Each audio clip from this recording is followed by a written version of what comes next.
Tara may have discovered her real father. Willow's hack put Sunnydale under military watch. Buffy's world just collided with Earth's biggest secret. Welcome to TH Stories 80. Let's dive into Chapter 3 of Tara Sheppard. The summer's residence, Sunnydale, 14:30 hours. Tara knelt on the carpet of her room, clinging tightly to Willow. Her eyes wandered to the cracked, spider-webbed window, then to the bullet holes, one in the ceiling, another above the chest of drawers where Willow had been standing just moments earlier. She had only returned to Willow last night, after months apart because of Willow's misuse of magic. Now a chilling thought haunted her. If her brother hadn't arrived when he did, one of those bullets could have struck her or Willow. I could have lost my love, Tara thought, hugging Willow even tighter. Tears slid down her cheeks, dripping onto Willow's shoulder. I could have been killed, and Willow... Oh God, my Willow. Tara, Willow whispered gently, placing a comforting hand on the back of Tara's head before meeting her eyes. You're safe. You're here with me, with us. I'm not letting you go anywhere. Buffy will catch Warren, and when he does, he'll... Willow, Tara interrupted, wiping her tears as she noticed Willow's hair flash black for a heartbeat before returning to red. I think we should let the police handle Warren. All right, sweetie, Willow said softly. She caressed Tara's cheek and kissed it. You're safe. I don't know what I would have done if you'd been standing there. I love you so much that if anything ever happened to you... I love you, Tara blurted out, cutting her off with a kiss. Just then, footsteps sounded on the stairs. Willow stood and helped Tara to her feet as Buffy and Xander entered the room. Tara's gaze drifted once more to the bullet holes, one in the ceiling, the other in the wall, before Xander called her name. She turned to see Buffy nervously fidgeting with a letter. Sorry, Buffy said, handing the letter back. I kind of read it. Me too, Xander added with a sheepish raise of his hand. So, is he really your brother? I don't know, Tara admitted as Willow wrapped an arm around her. My mom never mentioned a John or anyone else.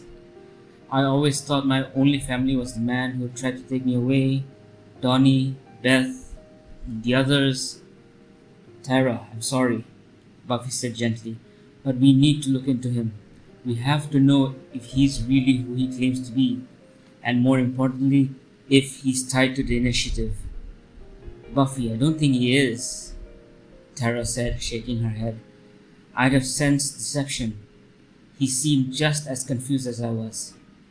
Buffy's right, baby, Willow said, holding her closer. The initiative wanted to study magic. They could have done something to mask his true intentions. I wouldn't be surprised if some fragment of the initiative survived and is trying to track down magic users or spells or artifacts, Buffy said, glancing at Xander and then back at them. You two are the strongest witches I know. If a splinter group broke off from whoever ran the initiative, Xander added, they might use a supposed brother to get to you. That's what I'd do. Soldier Boy memories? Willow asked. Yeah, Xander replied with a nod. Still got that junk rattling around in my head. Comes in handy sometimes. Of course, Xand, Buffy said with a faint smile and then turned back to Tara. We just want to keep you safe. We could just ask him, Tara suggested, though she could already sense that the others were set on digging deeper. I mean, I feel it. Deep down, he's my brother. The letter, my mother wrote it. It feels wrong to investigate him behind his back. Can't we wait until he wakes up? Tara, Willow said, stepping slightly in front of her. I know a truth spell that could... No, Tara cut in firmly, shaking her head. Willow instantly apologized, remembering how strongly Tara felt about abusing magic. It's a bad idea. It's a bad habit, I'm sorry. Willow said, shaking her head. I could try hacking into his personal file instead. Maybe it'll show a link to the initiative? No, Tara repeated, still shaking her head. Willow frowned, but respected her stance. If it gives you some peace of mind, Tara added after a moment, then maybe just do a basic public search. I doubt there'll be anything about us being related. He didn't know about me either, but look at what's already out there. Nothing more. Yeah, Willow agreed, moving to the small table at the far side of the room. Buffy and Xander followed, standing behind her as Tara stayed close. Willow typed John Sheppard into the search bar, frowning at the flood of results. Buffy suggested narrowing it to Major John Sheppard Air Force, which Willow did, then frowned again. He doesn't really have an online presence, Willow said. Nothing helpful. The only hit is on a Wikipedia page for a Patrick Sheppard. His father? Buffy guessed, leaning closer before glancing at Tara, who was transfixed by the screen. Maybe, Willow said, clicking the link. A page loaded with Patrick Sheppard's profile and a photo of a distinguished man in his 60s. This could be a real father, Tara, Xander said gently. Tara glanced at him, then back at the screen. Just then, Willow's eyes widened. Oh my God. What? Tara demanded, looking from Willow to Xander to Buffy. Guys? Willow? Patrick Sheppard is listed as the father of David Sheppard and John Sheppard, Willow said, pointing at the screen. Worth over... Holy crap! Xander muttered, eyes wide. Look at all those zeros and all the houses he owns. He's a utilities mogul, Buffy said as Tara stepped back, turned and closed her eyes. Oil, gas, clean energy, telecom. He's got his hands in everything. Wow. Tara? Your dad's seriously loaded? Willow asked carefully. But Tara only stared at the floor before quietly asking him to stop. Okay, Tara said shakily. I should go downstairs. I have to go. Tara, Willow called, rising to follow. But Tara was already hurrying out the door and down the stairs. Tara, wait! They watched her vanish down the hall. Buffy turned to Xander. Follow her, she said. Xander nodded while Willow sat back down and pulled her laptop close, already set on digging deeper into John Sheppard's file. Willow, be careful. If he's tied to the initiative, accessing his records might trigger some security alert, Xander warned. Nah, Willow said with a small, confident grin, glancing at her screen. Buffy rested a supportive hand on her shoulder. I'll be careful. Oh, Xander, Buffy added, pulling him aside just as they heard the back door close. Dawn will be home soon. Can you keep her away from all this? Just then the front door opened. Dawn's voice floated up the stairs. Hey guys, anyone home? And why is there a man passed out on our couch? Guys? Xander, Buffy said quickly. He nodded and left the room, closing the door behind him. Buffy turned back to Willow, who was typing furiously. She walked over and squeezed her shoulder gently. This would be so much easier with magic, Willow muttered. You just got Tara back, Will.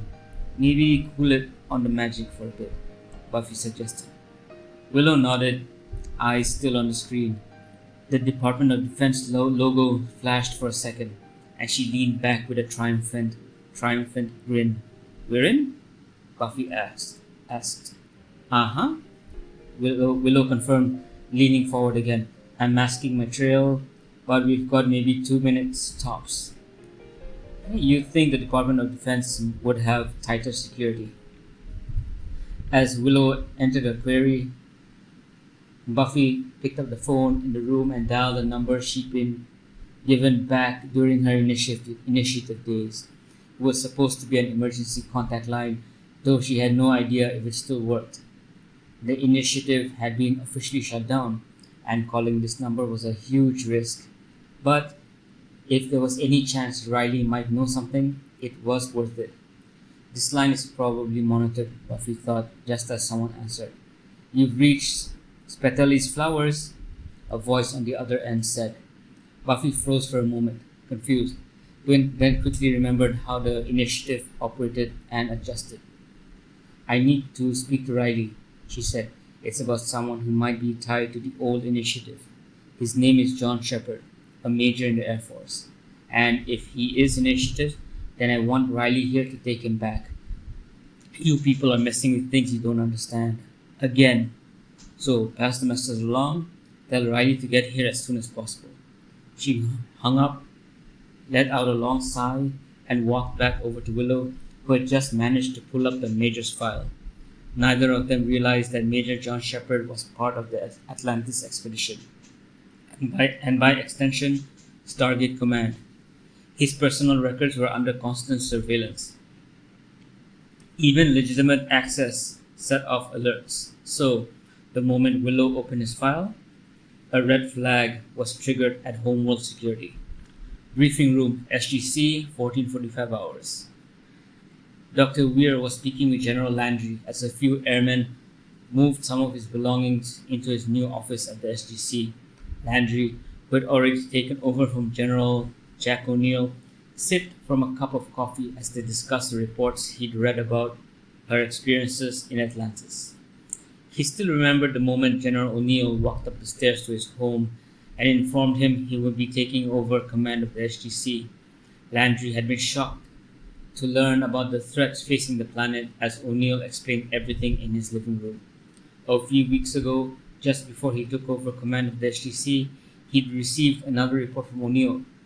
The Atlantis expedition had re-established contact, and a team was being sent to the Pegasus galaxy to help reinforce the city's defenses. General Landry had already been involved in the debriefing of Dr. Weir and other key Atlantis personnel, even as he continued settling into his new home in Colorado Springs. Now, all that remained was getting his important belongings moved into his new office. I hope you have some personnel in mind, Dr. Weir, said the general as he carried on a relaxed conversation with the expedition leader in the briefing room. He knew the lengthy debriefings, especially the one that had just been concluded with the IOA, must have worn on her nerves. That's why he had invited her for a sit-down, just the two of them, over coffee. Dr. Jackson would be a huge help to Atlantis, said Dr. Weir. He is excited, replied the general, taking a sip of his coffee. He's already started preparing for his move to Pegasus once the Daedalus returns to Earth.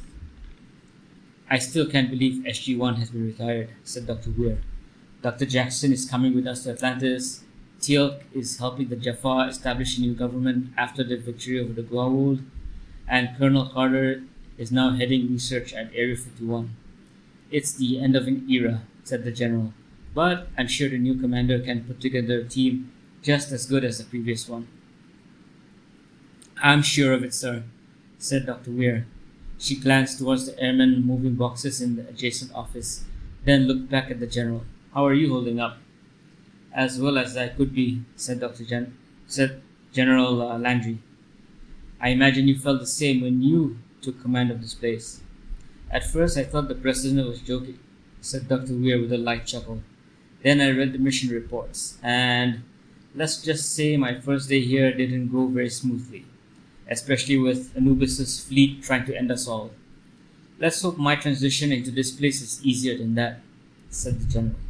Oh, you never know, Dr. Weir replied with a wry smile. Baal might just reappear tomorrow. Don't jinx my first day in command, Dr. Weir, said the general with a half smile as Dr. Weir took a sip of her coffee. Their conversation paused as they both looked toward the metal stairs where Walter was approaching the briefing room. He entered and informed them that General O'Neill was on line 1. General Landry nodded, then gestured to Dr. Weir to follow him into the office.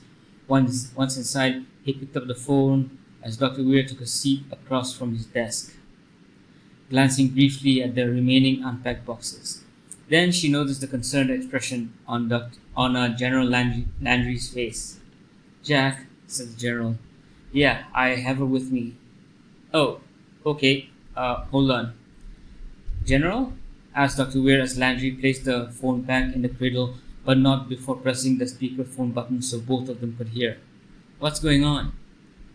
General O'Neill wants to speak to both of us, Landry explained as Dr. Weir leaned forward. Elizabeth, came O'Neill's voice over the speaker. Do you know where Sheppard is? Major Sheppard said he had something personal to take care of in California, said Dr. Weir. I think he mentioned a place called Sunnydale. Okay, said General O'Neill. That fits with what we've got. Jack, what's going on? Asked General Landry. Sheppard's personnel file was flagged after someone accessed it, explained O'Neill. Someone from Sunnydale. The geeks traced the IP address to a residential area. Did they get anything? Landry asked as Dr. Weir instinctively reached for her phone, then remembered there was no cell signal this far down in the SGC. They only managed to access his redacted file. Whoever it was, they cut the connection fast. But the trace was successful. We tried calling his cell, but no one's picking up, O'Neill continued. I'm sending a team to...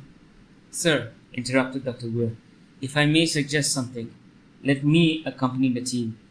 If civilians are involved, they might be more willing to speak with me than someone from the military. No offense. Fine, said O'Neill. I'll have Davis and the team meet you at the Sunnydale Army Base. Take Daniel with you. If you want to go the diplomatic route, there's no one better. Thank you, said Dr. Weir. The Summers residence. Sunnydale, that same time. Major Sheppard slowly opened his eyes, only to find another pair of eyes staring back at him. Before he could say anything to the young woman kneeling on the floor with a smile on her face, she spoke first. My name's Dawn, she said cheerfully, and I think you're hot. Groaning as he pushed himself to a sitting position, Sheppard winced from the dull throb in his head. Dawn stood up slowly, then turned and shouted toward the rest of the house, Hey, this guy's awake! Her voice made Sheppard flinch. He rubbed his forehead, trying to soothe the sting behind his eyes. So, Dawn continued, turning back to face him, you're really Tara's brother. I mean, that's what Xander told me before he went to talk to her again, and... Yeah, the Major replied, rubbing his temples. At that moment, they both heard footsteps coming from the top of the stairs to his right. John? Asked Tara gently as she descended the stairs with Xander close behind. Are you all right? Yeah, said the Major as he stood and gave a small shrug.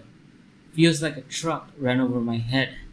And just for the fun of it, it backed up and did it again.